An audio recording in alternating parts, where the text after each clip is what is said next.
Hello everybody, welcome to this video where I have made up my mind to play Caro-Can. Okay, so my opponent starts with d4 and I am also playing with c6 to prepare myself to play Caro-Can.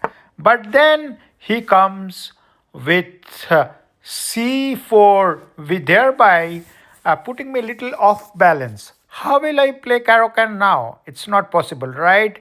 So I have a plan B, and the plan B is I make up way for my diagonal bishop to come so that it can be a lethal weapon. And here I place my diagonal bishop, and then the game continues. So instead of Caro-Can, now I am playing King's Indian Defense, and the game continues like this, and it goes on like this, and it goes on like this. Now I am exerting pressure on the bishop. I want him to exchange the bishop, but he didn't exchange, and thereby you see the bishop and the knight. Now what I can do is I can move my pawn to d5. The pawn to d5 traps one of his bishop or the knight, right? That's a pin. You see here, d5 is absolutely good. He thinks that he can take my bishop, but that is already guarded by my knight, so that is not possible. I don't know what he was thinking. Let's see what he plays now. Okay, he's trying to target my queen. I have to safely take my queen in a direction where he cannot target. Also, I have to make sure that there is no fork that is possible by any of his white knights. Okay, so for me, this was a pretty c7 for the queen was a pretty safe square, and he takes away my bishop, but my knight is already guarding it. But first of all, I take his knight. You know why? Because if I take the bishop now, then he will move away, his knight will move away, and the exchange will be like same.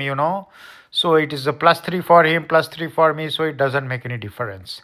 But if I take his knight now with my pawn, we are now level material, but I still have one more either knight or the bishop that I can eat. He can only get away with one of his knight or bishop. So he gets away with his knight, that is fine. But now I can have this bishop, this is free. So now I am +3, it is a clear advantage. The collateral damage for it is the pawn which is at e4. Let him take it. It's anyway a double pawn. It's not a problem for me. But already I am having a winning position, right? I am having the advantage now. +2. From here I should be able to win. And the game goes pretty much in a normal way here. I'm putting some pressure on his knight. He has to move away. And then I'm aligning my queen in a way that my pawn at e6 is guarded, right? And then he comes with his queen. He wants to eat my knight, which is at a6. But I will have to move the knight in a way that he cannot eat with his pawn because the queen is pinned. Okay, so he's trying to maneuver. But then here, what I am doing is I am trying to exchange the queen now. Why am I trying to exchange the queen? Because I want to simplify the position.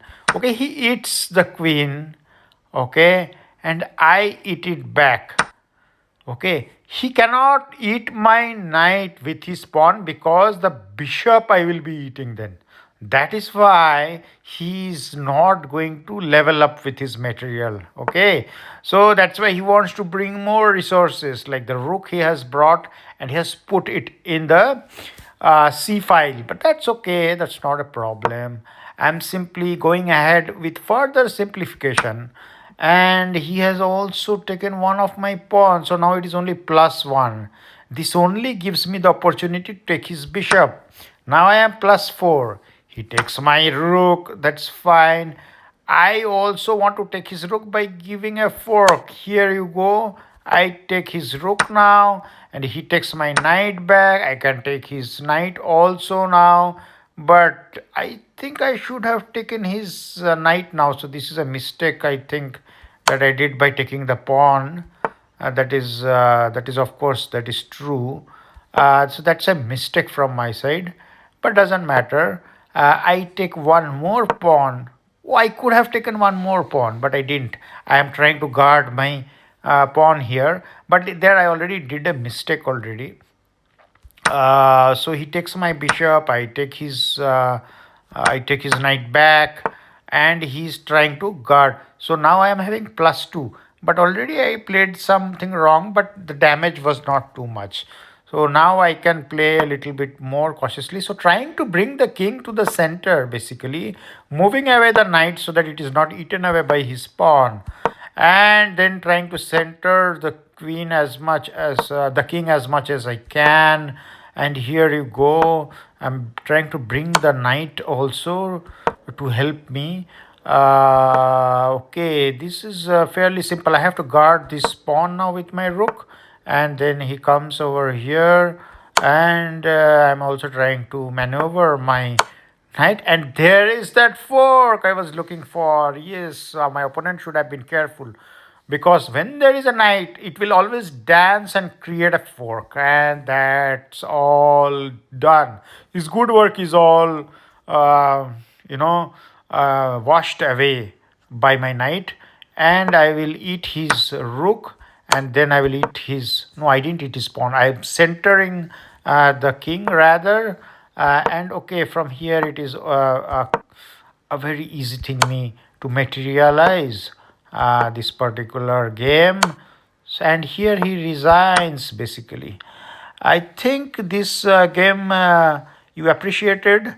The thing that you can learn from this game is basically that whenever your plan in life doesn't work out, like in this case my plan was to play Caro-Can, but it didn't work out because he was attacking in a different way, not with the e4 d4, but d4 and c4, and therefore I had to alter my plan and go for plan B. So in life, whenever you have a plan and situation and circumstances change in a way you cannot implement your plan, do not worry, do not panic. Always have a plan B and go ahead. You will be successful in life. Thank you very much for watching this video, and if possible, like it and subscribe to my channel. Bye bye.